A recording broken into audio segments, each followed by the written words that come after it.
Ready start. सभापति महोदय, संगठित प्रचार न होने के कारण ऐसा लगता है कि औरों ने अन्य तरीकों से जो सफलताएं पाई हैं वे हमारी उपलब्धियों से बहुत बढ़कर हैं, लेकिन हमारा विचार है कि अंततोगत्वा हमें कुछ उपलब्धियां प्राप्त हुई हैं और हम जनता के कष्टों को कुछ दूर कर सके हैं तथा व्यक्ति और समाज के स्थायी तथा समन्वित विकास की दिशा में कुछ आगे बढ़ सके हैं। मेरा विश्वास है कि ऐसा वास्तविक और स्थायी सामाजिक रूपांतरण जिसके अंतर्गत लाखों करोड़ों लोगों की मानसिकता और जीवनचर्या आती है, केवल शांतिपूर्ण उपायों द्वारा ही हो सकता है। तीसरी विचारधारा हमें महात्मा गांधी और उनके अहिंसात्मक क्रांति के जीवन दर्शन से मिली है। भारत में लोकतंत्र पर गांधीवादी विचारों और अन्य पद्धतियों की छाप अप्रत्यक्ष और अस्पष्ट होते हुए भी सूक्ष्मतः अंतर्निहित है। उसने भारत को सहारा दिया है और उसे समृद्ध बनाया है। ये संपूर्ण प्रयोग स्वतंत्रता, समाजवाद और एक अत्यंत जटिल परिवेश में शांतिपूर्ण पद्धतियों को एकजुट करने का प्रयास भारत में विश्व से कटकर नहीं बल्कि अंतर्राष्ट्रीय सहयोग तथा विश्वव्यापी प्रचार की रोशनी में हो रहा है। अंतर्राष्ट्रीय सहयोग एक प्रगतिशील अर्थव्यवस्था एवं लोकतंत्री समाज के निर्माण के भारतीय प्रयासों के अंतर्गत एक संघटक तत्व है। यही कारण है कि आज़ाद होने के बाद हमने विश्व शांति और विश्व सहयोग को भारत के उज्जवल राष्ट्रीय हित के रूप में स्वीकार किया है। हस्तक्षेप न करने के सिद्धांत में हमें हमेशा विश्वास रहा है और हम उसका कड़ाई से पालन करते रहे हैं। लेकिन क्या यह एक पक्षीय हो सकता है? आज हमारे अपने मामलों में हस्तक्षेप किया जा रहा है और हमारे देश की स्थिरता, प्रगति तथा सुरक्षा के लिए गंभीर खतरा पैदा हो गया है। पाकिस्तान विदेशी आतंकवादियों को भेजकर हमारे देश में अराजकता और अस्थिरता पैदा करने की बराबर कोशिश कर रहा है। यह स्थिति विभाजन से भी अधिक गंभीर प्रतीत होती है। आज पाकिस्तान में संकट बहुत गहरा है और उस देश के सामने जो भयावह स्थिति है उससे वह भारत पर दोषारोपण करके छुटकारा नहीं पा सकता। इस संदर्भ में दो सवाल उठते हैं।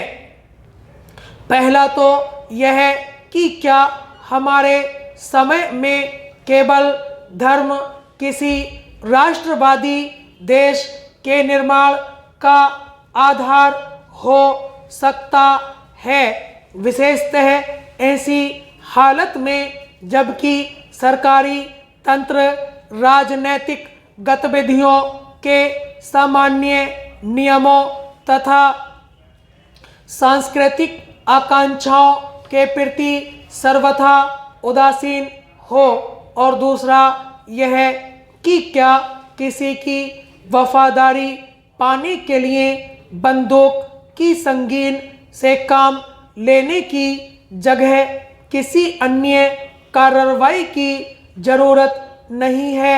हमने भारत में संयम और शांति से काम लिया है। हालांकि हमारे सामने खतरे थे और हमें भड़काने की कोशिश की गई, लेकिन अंततः हमें अपने देश के हितों की रक्षा करनी ही होगी।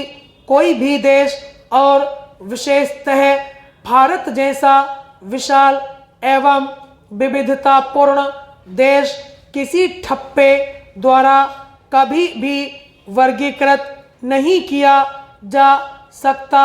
मुझे ऐसा लगता है महोदय, आज दुनिया के जिन देशों ने तरक्की की है उन्होंने लघु उद्योगों पर सारा ध्यान लगाया और सरकारी खजाने से पैसा लगाकर बेरोजगार नौजवानों को सहायता दी। तभी उन देशों ने तरक्की की। मेरा आपसे निवेदन है कि अगर आपको देश के अंदर बेकारी की समस्या को हल करना है, गरीबी की समस्या को हल करना है, बेकारों को काम देना है, तो इसके लिए लघु उद्योग को प्राथमिकता देनी होगी। मैं यह नहीं कहता कि इस सरकार ने इसे प्राथमिकता देने की कोशिश नहीं की, लेकिन इस सरकार ने आधे दिल से कोशिश की। जब देश के अंदर खेती के विकास की मांग उठी, जब देश के अंदर लघु उद्योगों की मांग उठी, हम सब लोगों ने जो विपक्ष में बैठे हैं सभी पार्टियों की ओर से जब सवाल उठा, तो कांग्रेस पार्टी के लोगों ने देश के अंदर बड़े कारखाने लगाने की बजाय इस तरफ थोड़ा सोचना शुरू किया, खेती की ओर सोचना शुरू किया, लघु उद्योग की ओर सोचना शुरू किया, लेकिन इन्होंने इसको आधे मन से किया। और जो कुछ किया, मैं नहीं कहता कि इनकी नीयत खराब थी, इनकी नीयत में कोई कमी थी, लेकिन नीचे के जो अधिकारी और कर्मचारी थे जिनको योजनाओं को कार्यान्वित करना था, इन लोगों ने इसे कार्यान्वित नहीं किया। इसी सदन में मान्यवर जहां प्रधानमंत्री बैठते हैं, इसी स्थान से स्वर्गीय राजीव गांधी जब वे इस देश के प्रधानमंत्री थे, उन्होंने कहा था, मुझे याद है मान्यवर और सभी लोगों को याद होगा, उन्होंने कहा था कि यहाँ सरकारी कोष, सरकारी खजाने से जो 1 रुपया हम भेजते हैं गांवों को, तो उसमें से 85 पैसे अधिकारी और कर्मचारी खा जाते हैं और केवल 15 पैसे गांवों तक पहुंचते हैं। मुझे याद है राजीव गांधी ने इस स्थान पर खड़े होकर यह कहा था। महोदय, आज भी लघु उद्योगों की वही हालत है। स्टॉप।